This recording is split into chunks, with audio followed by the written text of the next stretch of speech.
I think there's the key, isn't it? Because if it's coming top down, then it's going to filter through. Because when I speak to teachers, they're saying to me, I'm trying so hard to develop some of these things, like reducing email amounts and that sort of thing. But actually, if it doesn't come from the top, it's a fight. Absolutely. Agree more. Yeah.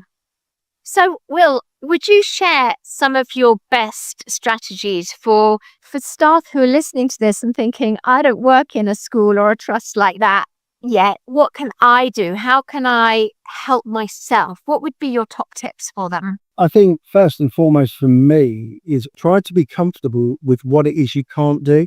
At the end of the day, when you've got to see your family, when you've got to pick your son or your daughter up from school, or when you've got to visit your mum or your grandparents and so on, that when you go to those events, don't feel like there was always more that you could do, because that's perfectly normal. That you often say, they always say every child counts except your own. And that what that points to is sort of a collision between your family life and your professional life. And you've got to become comfortable with that boundary and that border, and being able to say, well, I've done enough today. And I guess that leads on to sort of allowing your conscience to be your guide a little bit. And say, I have done everything that I possibly can do today within the time constraints of that particular day. There are days where you're going to be there till 5 and sometimes beyond. There are also other days that you're going to be there, be out of the door at maybe 3:30, 4 o'clock. And I think in that respect, your work-life balance is a little bit transient, isn't it? Because over a week, there's going to be some late and some early. Be comfortable with that. Over the year, there's a holiday and there's a term time. And you can seek some solace in having a more transient mindset to sort of your work-life balance, knowing that there are times of real challenge, but I've done everything I can. There are times when I'm able to take a bit more time for myself and leave a little bit earlier. But your conscience through all of that tells you that, and I think teachers have a very, very powerful conscience when it comes to their students, and they've got to be comfortable. It's okay to see your family. It's okay. And what you find is a much better version of yourself when you have seen your family, when you have seen your children. One of the things that I always feel that people, certainly in education and probably business, do, it was an anecdote that I'd heard previously. A big business will, lose a multi-million-pound contract, and the boss calls them back into the meeting, or a teacher gets, has a bad day and the head of department calls them back in, the equivalent within education. And you analyze what's gone wrong. And then the multi-million-pound contract is won in business, and off they all go to celebrate at the pub, and they have a drink and they forget about the success. When in actual fact, maybe that should be the other way around. And when things go really, really well, while you're in that frame of mind, while you've got the positivity, that's when you do the analysis and you say to yourself, do you know what, today went really well. That class went really well. What was it that I did? Rather than actually, when things have gone really badly, 9X was so challenging today. What did I do? 9X were just challenging that day. It was period 5. It was windy and something just happened. It's those times when you're, when you had those challenging times, maybe go down to the pub, maybe go and have a drink with your friends, and maybe just forget about it and actually do the analysis on the things and try and replicate the things that have gone well, the successful things. Why did that lesson go so smoothly? Why did that safeguarding meeting go so well? Why were the outcomes fantastic? And forget about it a little bit more when things haven't quite gone your way. Try and make those positive things much more systematic and part of your work. And the last thing for me is sort of away from teaching, it's know what you like outside. For me, it's running. For me, it's going to the gym. And I think I take solace in those things. And when I do actually, I notice when I haven't done them, more importantly. So you never regret going to the gym. You always regret not going to the gym or not working out. So even when I feel like I don't want to and I'm a bit tired, I go, because I never regret it. And that's okay. And I know that the work have a much better version of me if I'm able to do those things. But again, go back to what I said earlier, there might be a week when I've not made it, but that's also okay, because there's another week where I might make it 2, 3, 4 times. So that transient nature to what the job should be something that we hold on to. Yeah, I mean, those are 3 fab tips. And I The one that I know that we all, when we get exhausted, things like the gym and running or getting outside always sort of drop off the planner. And actually, it was two secondary school teachers who came on this podcast a while back, and they have a life planner. And what they do is they look at the next week and they put the gym and they put a date night with their partner and they put certain things like that in first. And then the work has to fit in around it. And honestly, they were so buzzy and excited about their work. I think because they had that balance and they made it work. But the other thing that teachers say to me, which is linked to your second point, is we don't notice the things that go well because we get so drowned in what's not going as well as we'd like, or that lesson that didn't turn out like we thought. And even as teachers, when we have observations, you have, let's say 2 positives and then something to work on.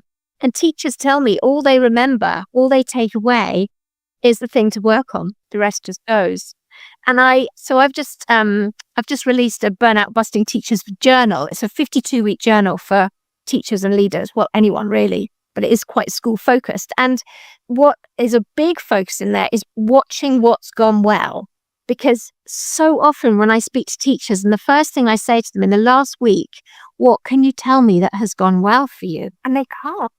Because we don't think about that. So how do you help your staff to celebrate things that have gone well? I think you've got to always be very genuine, because you can put strategies in place, certificates and recognition awards and various other things. But unless the staff know that it's genuine, those things can fall really, really flat. So that actually depends purely on the culture that you put in place.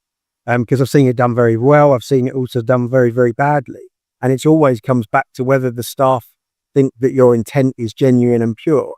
But those things can be quite manageable. But really, it's about, I guess, aside from whether you can actually have a genuine recognition of stuff, it's noticing and doing those things and making well-being and recognition part of everyday conversation.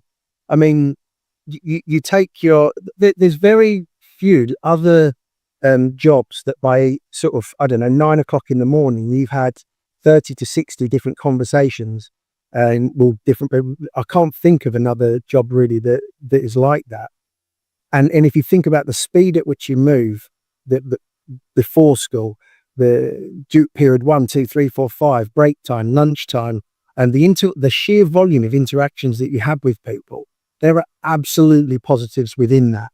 And it's a case of training your staff almost to recognize them. It's noticing them yourself, but it's actually getting them to notice. It's sharing success stories with, certain students that, where you really powerfully meet their needs and have an impact on their outcomes, and not just their outcomes, but maybe their well-being and happiness as well. And so sharing real success stories frequently as part of your culture, recognizing staff, but realizing that the sheer volume of interaction that your staff are having day to day, way more than I do as a head teacher, is really making a difference to those lives and those students. And because it was a 2-minute conversation, it's very easy to forget, because you were just saying something in passing. Oh, well done on that rugby game the other night. You don't realize that maybe that student had a bit of a bad day. And you've made just in that, 10-second interaction, less than that, you've had an impact. And I think, it takes quite a bit of practice to realize, do you know what? I am walking around this school doing the best I can and giving the best version of myself, mainly because I'm looking after myself and I'm looking out for people. Yeah, I love that.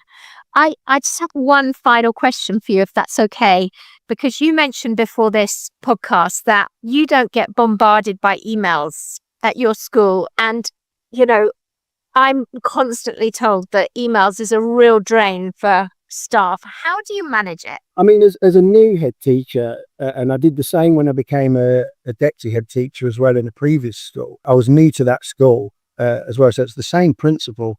I refused personally to send an email to anyone unless I'd seen them face to face first. And so I won't send an all staff email. I've now managed to get around and meet everyone, but it was a real simple thing. I had a photo staff list, and I made my way to every member of staff, and I tried to the idea and the ideal was to see everyone twice before I sent an email. But it doesn't matter whether you're a head teacher, head of department, or anything. If I send an email out to someone who's never actually met me in person, they're probably going to think, who's this guy? What's he on about? Here's an email already. And it's going to say a lot about me. And they're going to make inferences about what I've written, whether I like it or not. But when they can see me face to face and they can realize that, hopefully they can realize that my intentions are as they are.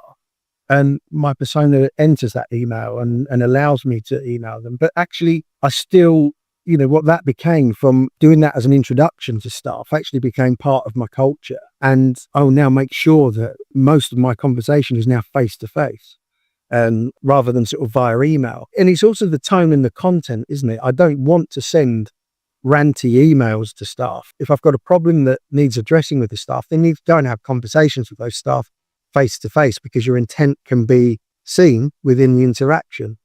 So most of my emails are positive and about pedagogy and about things moving forward, not administrative, and certainly not negative. And then you suddenly start to question whether your email is necessary or not. Once you have those sort of values in place, it's like, well, do I need to send this? What's the impact of this email? And suddenly you find you don't need to send those emails. So it started that way. It moved around and it moved along and became that culture of, I just don't need to send this. And isn't it much better to go and see people? Wow, I love that.